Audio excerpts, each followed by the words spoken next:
le prix de tous les produits ont augmenté, obligeant la majorité des Français à repenser leur façon de faire les courses et se faire de bons petits plats. Comment continuer à manger sainement tout en protégeant au maximum son portefeuille?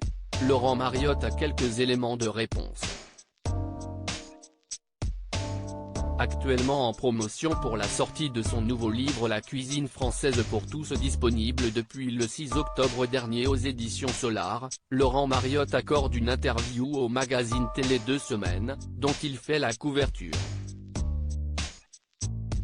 Aux commandes depuis 14 ans de petits plats en équilibre sur TF1, le chroniqueur culinaire de 53 ans guide chaque jour les téléspectateurs en leur offrant de nouvelles recettes qu'ils peuvent réaliser chez eux, sans se ruiner.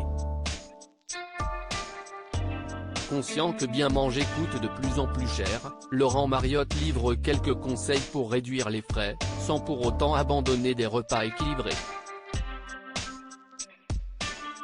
Préparer en plus grosse quantité, le double par exemple, pour congeler ou recycler les restes, conseille-t-il dans un premier temps auprès de nos confrères. Un pot-au-feu peut ainsi se transformer en hachis parmentier, en petits farcis, en croquettes de viande. Dans tous les cas, pour ne pas casser la tirelire en évitant les additifs, il faut cuisiner maison, ajoute Laurent Mariotte. Que faire pour moins gaspiller?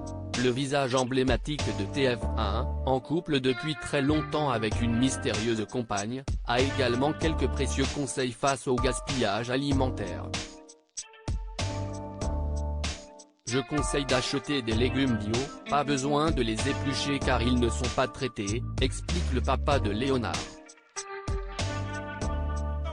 Je pense notamment à la pomme de terre ou à la patate douce dont on peut consommer la peau après une cuisson au four. Laurent Mariotte a également une autre astuce pour ne pas surconsommer, et les plus organisés ont déjà sans aucun doute ce réflexe, prévoir à l'avance avant de partir en mission course.